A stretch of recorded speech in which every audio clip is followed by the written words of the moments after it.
مرحبا بكم يا أصدقاء في ملخص الحلقة الثانية من أنمي كايجو رقم 8. لما شفتيش الحلقة الأولى غنخليها لك في صندوق الوصف وفي أول تعليق. بعد ما كافكا تحول لكايجو في الحلقة اللي فاتت بلغ عليه واحد الراجل كبير في العمر بعد ما شافو تحول لكايجو. في هذا الوقت الإنذارات ديال الإخلاء بداو في المدينة، السكان بداو كيخويو، فرق الإبادة بداو في التحركات ديالهم في اتجاه ديال كافكا. ومن بعد الراجل الكبير في العمر غايب بعد ما شاف كافكا تحول لشكل ديال كايجو، ومشى عنده كافكا باش يطمئن عليه، ولكن بالغلط قاس واحد الحيط في جنبه. كيبان لينا الحيط كاع تفرتك. كيبقى السؤال المطروح، منين جاتك هاد القوه كامله اخي كافكا؟ ولكن حتى هو كيكون مصدوم في حالنا ما عرفش كيفاش دار ليها.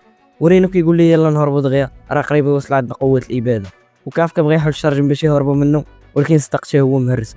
من بعد تلاحوا من الشرجم ومشاو لواحد البلاصه خاويه ما فيهاش بنادم، ولكن وهما غاديين كافكا حس بشي حاجه ماشي هي هذيك اللي كتكون كايجو تحت الارض بحال اللي هجم عليهم في الصباح. كيبان لينا انه كافكا ولا كيقدر يعرف البلاصه ديال اي كايجو والقدرات ديالو كامله التطورات، وكتكون هذه غير البدايه ديال القوه الهربانه اللي عند كافكا.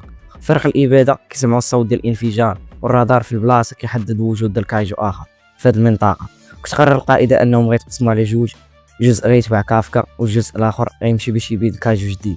وفي هذه الوقيته رينو كيقول كافكا هذه فرصتنا باش نهربوا، حيت هاد الكايجو غيشغل فرق الاباده وحنا غنعلقوا ليهم. وكنمشيو للبلاصه اللي فيها الكايجو جديد.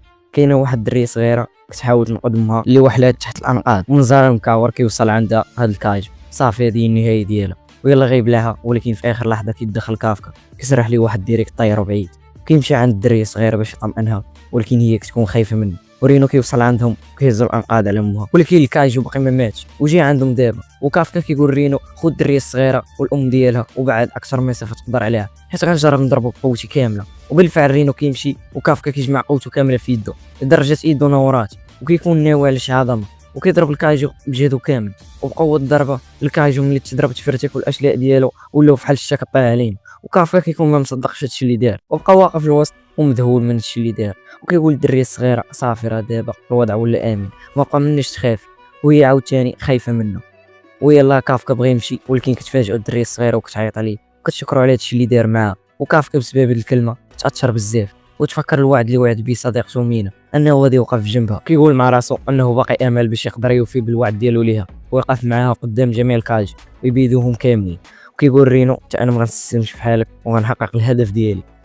ومن بعد كتوصل القائده مينا وكتشوف المجزره اللي وقعت، كتسول الدريه صغيره على كيفاش مات هاد الكاج، ولكن الدريه تفكرات اش وقع وخافت. ولكن كطمئنها القائده وكتقول لها تخافيش حيت انا غنقتل جميع الكاج وغنبيدهم عن بكره ابيهم. ولكن كتصدم الدريه الصغيره وكتقول لها واش تعطيني وعد باش ما تاذيوش كاجو ظريف. القائده كتصدم كتقول مع راسها واش كاين شي كاجو مسالم كيف قالت وكيدافع على الناس. كتعطيها حبل التفكير ديال الدريه الصغيره وتقول لها هو اللي عتقني انا والام ديالي. ولكن القائده ما كتيقهاش وكتمشي. ومن بعد 3 اشهر كايجو كافكا داروا ليه قوه دفاع سميه اللي هي كايجو رقم 8. كيكون هو ثامن كايجو كتسميه قوه دفاع اسم خاص به لانه قوي بزاف قدر يهرب ليه بسهوله. وفي هذه الوقيته كلشي كيكون خايف منه والدنيا مرونه. ولكن كيبقى السؤال المطروح هو فين مشى كافكا. كنمشيو عند رينو اللي المدير ديالو كيعيط عليه وكيقول ليه جاوكم جوج رسائل انت وكافكا اللي كيكونوا نتيجه الاختبار الاول ديال قوه الدفاع. ورينو كيشوف الرساله ديالو وكيلقى راسو ناجح. هو غادي في الطريق عند كافكا باش يعطيه الرساله ديالو، كيشوفها وكيلقى حتى كافكا ناجح. وملي كيوصل عنده كيلقاه في الشكل ديال الكايجو وكيضربو وكيقول ليه دابا انت فاضح راسك. كيبان لينا انا وكافكا ولا كيتحكم بالتحول ديال الكايجو بعد الحادث اللي شفناه. ومن بعد ما كافكا هرب قوه الدفاع رجع لحالته الطبيعيه ومشاو رينو للسبيطار. قالوا انهم ملي جا الكايجو هما هربوا. وفي هذا الوقت كيكون حتى واحد ما عرف الحقيقه ديال كافكا من غير رينو. المهم رينو كيعطي لكافكا نتيجه الاختبار ديالو، كيقول ليه واش انت بصح ناوي دوز اختبار الاداء الثاني باسمك هذا، حيت المرحله الثانيه عامره بكاميرات المراقبه ضباط من درجه عاليه ولا عرفوا الحقيقه ديالك في البلاصه غيقتلوك ما عندك فين تهرب. ولكن كافكا مصمم على القرار ديالو، كيقول لي هذه هي اخر فرصه ديالي حتى لما نجحت فيها عمرني غنولي ضابط قوه الدفاع. وهذا الشيء اللي كيوقع. وبعد 10 ايام كيمشيو لبلاصه اختبار الاداء ويلا وصلوا كيسمعوا واحد البنت كتقول لهم الطوموبيله ديالكم حيدوها من هنا حيت بان باركي طوموبيلتي في بلاصتي. وكافكا كيقول لها جميع البلايص خاويين بانت لك غير ديك البلاصه. كافكا كيكون متعصب ولكن هي كتحيد الجاكيت ديالها كنشوفوا انها لابسه واحد البدله من نوع خاص، وهاد البدله هي نفسها اللي كيلبسها قوه الدفاع كتزيد من القدرات الجسديه للشخص اللي لابسها.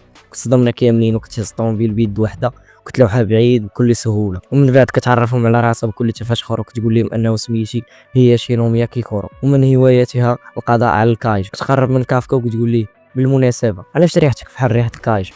ونعم هكا كتكون سالات الحلقه الثانيه. الا وصلتي حتى لهنا صيفط تعليق كاجو، وما تنساش دير لايك والاشتراك باش تنضم عائلتنا عائله انمي مود. فعل الجرس باش يوصلك الحلقه الثالثه. بيس.